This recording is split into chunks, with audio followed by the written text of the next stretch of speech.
இந்த வீடியோவில் நம்ம என்ன பார்க்க போறோம்னா, மேஷ ராசிக்காரர்களுக்கு தமிழ் புத்தாண்டு வருடம் 2026 ஏப்ரல் 14ஆம் தேதியிலிருந்து 2027 ஏப்ரல் 13ஆம் தேதி வரைக்கும் இருக்கக்கூடிய அந்த 365 நாட்கள் தமிழ் புத்தாண்டு எத்தகைய ஒரு ஆண்டாக மேஷ ராசிக்காரர்களுக்கு பொதுவாக இருக்க போகிறதுங்கிறது நம்ம கொஞ்சம் டீட்டெயில்டா சயின்டிபிக் வேதிக் அஸ்ட்ராலஜிங்கிற அறிவியல் சார்ந்த முறையில எந்த விதத்திலும் நம்ம மிகைப்படுத்தாமல், மூட நம்பிக்கைக்குள்ள போகாமல், பரிகாரங்கள் அது மாதிரி விஷயத்துக்குள்ள போகாமல், ஒரு கிரகமும் ராசிக்கு இந்தந்த இடத்துல இந்த தன்மையில இந்த காம்பினேஷன்ல இருக்கும் பொழுது எத்தகைய ஒரு கர்ம பலன் நம்மளுடைய ராசிக்காரர்களுக்கு ஒரு ராசிக்காரர்களுக்கு தர போகக்கூடிய அமைப்புல இருக்கு, தரத்தக்கதாக இருக்கிறது அப்படிங்கிறத ஒளி தத்துவ பிரகாரம் பாவகிரகம் சுபகிரகம், நல்ல கர்மாவை கொடுக்கக்கூடிய சுபகிரகம், தீய கர்மாவை கொடுக்கக்கூடிய பாவகிரகம், அந்த பாவகிரகமே சுபகிரகத்தின் தாக்கம் பெறும் பொழுது வேற மாதிரி நல்ல பலன்கள் கொடுக்கக்கூடிய அமைப்புகள், அது மாதிரி நிறைய இந்திய வேத ஜோதிடத்துல எப்படி ஒரு தனி மனிதனோட கர்மா செயல்பட போகிறது அப்படிங்கிறத நம்ம துல்லியமா இந்த வீடியோல மேஷராசிக்காரர்களுக்கு தமிழ் புத்தாண்டு எப்படின்னு பார்க்க போறோம். இப்ப பாருங்க, மேஷராசிக்காரர்களுக்கு விரய சனி ஸ்டார்ட் ஆகி கிட்டத்தட்ட ஆல்மோஸ்ட் 1.5 வருஷம் ஆயிடுச்சு. போன மார்ச் மாசத்திலிருந்தே ஒரு வருடமாகவே 12ஆம் இடத்துல சனி போய் மேஷ ராசிக்காரர்களுக்கு விரய சனியாக 7 நாள் சனியோட ஃபர்ஸ்ட் பீரியட் என்று சொல்லப்படுகிற 7.5 இயர்ஸ்ல ஃபர்ஸ்ட் 1 இயர் போய் கொண்டிருக்கிறது. அது 2027 மார்ச், அதாவது இந்த வரக்கூடிய தமிழ் புத்தாண்டு முழுவதும் விரய சனியா தான் நீடிக்க போகுது. குரு பாருங்க 3ஆம் இடத்துல இருந்து 7ஆம் இடம்ங்கிற திருமணஸ்தானம், அதே மாதிரி 9ஆம் இடங்கிற பாக்கியஸ்தானம், 11ஆம் இடங்கிற லாபஸ்தானத்தில் இருக்கக்கூடிய ராகுவை பார்த்திருந்தார். இப்போ ஜூன் 1ஆம் தேதி 2026, அதாவது தமிழ் புத்தாண்டு பிறந்து ஒரு 1.5 மாசத்துக்கு அப்புறம் குரு 3ல இருந்து 4க்கு வரார், அதாவது மிதுனத்திலிருந்து கடகத்துக்கு வரார். அற்புதமான ஒரு மாற்றம். ஏன்னா 4ஆம் இடத்துல குரு 10ஆம் இடங்கிற தொழில் ஸ்தானத்தை பார்க்கும் பொழுது வேலை, உத்தியோகம், தொழில் எல்லாமே விருத்தி ஆகக்கூடிய நல்ல ஒரு மேன்மையான ஒரு அமைப்பு, நமக்கே போக்கஸ் நல்லா கிடைக்கக்கூடிய அமைப்புகள் உண்டாக்கக்கூடிய அந்த உச்சகுருவின் பார்வை 10, 12, 6ஆம் இடத்துக்கு வரும் பொழுது தேவையான பண வசதிகள், பினான்ஸ் பண்ணக்கூடிய அமைப்புகள், நமக்கு கிடைக்கக்கூடிய ஃபண்ட்ஸ் எல்லாமே தொழிலை டெவலப் பண்ணக்கூடிய அமைப்பு, வேலையில நல்ல ஒரு மாற்றத்தை கொடுக்கக்கூடிய அமைப்பை கொடுக்குது.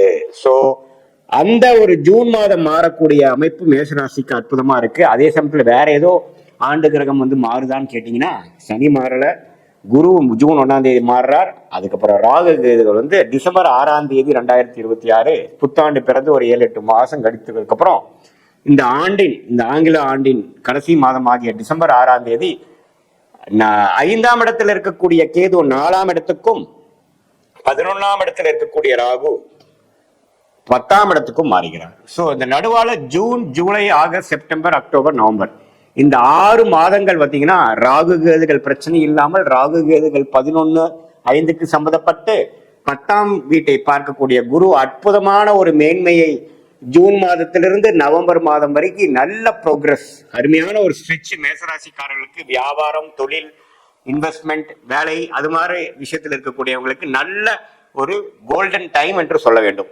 அந்த அளவுக்கு ஒரு அருமையான அமைப்பு இருக்குங்க. அதை நல்லா யூஸ் பண்ணிக்கங்க. அதுக்கப்புறம் டிசம்பருக்கு அப்புறம் என்ன சாமி ஆகும் அப்படின்னா, டிசம்பருக்கு அப்புறம் ராகு 10க்கு வர்றதுனால சில பிரச்சனைகள், சில சேஞ்சஸ், சில அப்டக்கிள்ஸ் அப்படிங்கிற மாதிரி சில விஷயங்கள் கொடுப்பார்.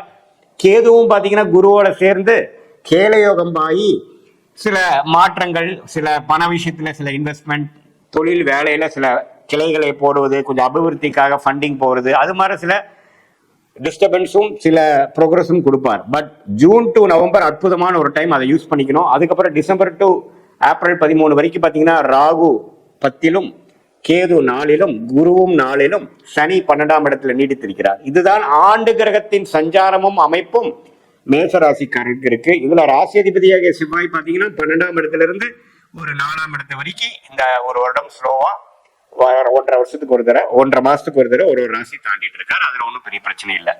ஸோ இதுல நல்ல விஷயம் என்னன்னா, ராசி அதிபதி ராகுவோட சேர போறது இல்லை, ராசி அதிபதி சனியோட சேர போறது இல்லை. தமிழ் புத்தாண்டு ஆரம்பிக்கிறப்பதான் ஒரு மாசம் செவ்வாயும் சனியும் சேர்ந்திருப்பாங்க. அந்த ஜூன் மாதத்துக்கு அப்புறம் மேஷராசிக்காரர்களுக்கு ஏப்ரல், மே சுமாரான டைம் தான். ஜூன்ல இருந்து நவம்பர் வரைக்கும் உங்களுக்கு சாதகமான ஆண்டு கிரகத்தின் சஞ்சாரமும் இருக்கிறது, மாத கிரகத்தின் சஞ்சாரமும் இருக்கிறது. ஸோ ஜூன்ல இருந்து நவம்பர் வரைக்கும் தொழில் மேன்மை, வேலை ப்ரமோஷன், நல்ல வேலை மாற்றம், வேலை இல்லாதவங்களுக்கு வேலை கிடைக்கிறது, தொழில் என்ன பண்ணணும்னு தெரியாம இருக்கிறவங்களுக்கு ஒரு லைன் போடுறது, ஒரு ஸ்டார்டிங் பாயிண்ட் போய் ஒரு எக்ஸ்பர்டைஸ், ஒரு ட்ராக் ரெக்கார்ட் ஜென்ரேட் பண்றதுங்கிற மாதிரி ஒரு அற்புதமான அமைப்புகளை கொடுக்கக்கூடிய ஒரு பொன்னான ஒரு வருடமாக இந்த தமிழ் புத்தாண்டு 2026 ஏப்ரல் 14ஆம் தேதி சித்திரை 1ஆம் தேதி பிறக்கக்கூடிய அந்த அமைப்பு விரய சனியிலேயே மேஷராசிக்காரர்கள் இருந்து அந்த புத்தாண்டு ஆரம்பித்தாலும் சுப விரயங்களாக தான் இருக்குமே ஒழிய அசுப விரயங்களாக, தவறான விரயங்களாக இல்லாமல் ஒரு வாழ்க்கையில முன்னேறுவதற்காக, வாழ்க்கையில் வசதிப்படுத்துவதற்காக, சில முன்னேற்றத்தை நோக்கி போகக்கூடிய ஒரு அற்புதமான ஒரு middle period of June to November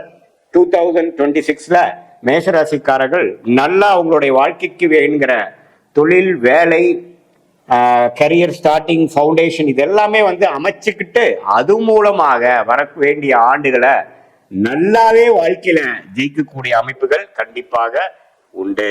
இது பாத்தீங்கன்னா இது ஒரு பொதுவான ஒரு ஆண்டு கிரகம், மாத கிரகத்தை வைத்து நம்ம சொல்லக்கூடிய ஒரு அமைப்பை ஒழிய உங்களுடைய ஜென்ம ஜாதகத்தில் பிறந்த தேதி, பிறந்த நேரம், பிறந்த ஊர்ல என்னென்ன மாதிரி ஒரு அமைப்பு வருது, அதாவது எந்த ஜாதகத்துல நீங்க என்ன லக்னத்துல பிறந்தீங்க, மேஷ ராசியில நீங்க அஸ்வினி நட்சத்திரமா அல்லது பரணி நட்சத்திரமா அல்லது கிருத்திகை நட்சத்திரம் முதல் பாதமா, என்ன லக்னம், லக்னாதிபதி எப்படி இருக்கிறார், என்ன தசாபுக்திகள் போய் கொண்டிருக்கிறது, அந்த லக்ன நாதன் எப்படி இருக்கிறார், லக்னாதிபதியோட உச்சம், நீச்சம், பகை, அதே மாதிரி திக்பலம், திக்பலம், அதெல்லாம் பலம்லாம் எப்படி இருக்கு, என்ன மாதிரி தசாபுக்திகள் போய் கொண்டிருக்கிறது, நடக்கக்கூடிய தசை உங்களுடைய லக்னத்துக்கு யோகமான தசையா, தசை புக்தி எப்படி போயிட்டு இருக்கு, எப்போ அந்த தசை முடியுது, அடுத்தது நம்ம வாழ்க்கையில எது மாதிரி ஒரு பாதையை நோக்கி நம்ம செல்ல போகிறோம், நம்மளோட திருமண வாழ்க்கை எப்படி போக போகிறது, நம்மளுடைய ஹெல்த் எப்படி ஆக போகிறது, நம்மளுடைய வெளிநாடு பயணங்கள், மாற்றங்கள், உள்நாடா வெளிநாடா, அரசு உத்தியோகமா,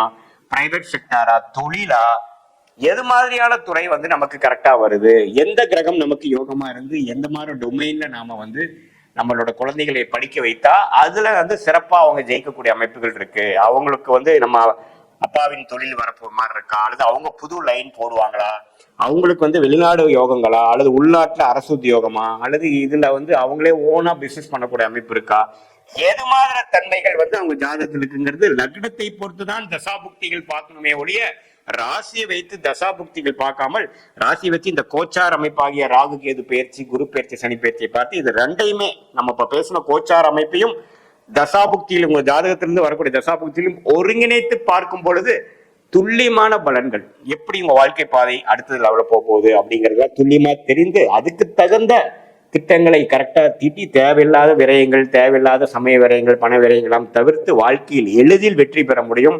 சயின்டிபிக் வேதிக் அஸ்ட்ராலஜி முறை மூலமாக நீங்கள் நல்லாவே வாழ்க்கையில பெனிஃபிட் அடைந்து கிளாரிட்டியோட வாழ்க்கையில் வெற்றி பெற முடியும் என்று சொல்ல விரும்புகிறேன். மீண்டும் மற்றொரு காணொலியில் சந்திப்போம். நன்றி, வணக்கம்.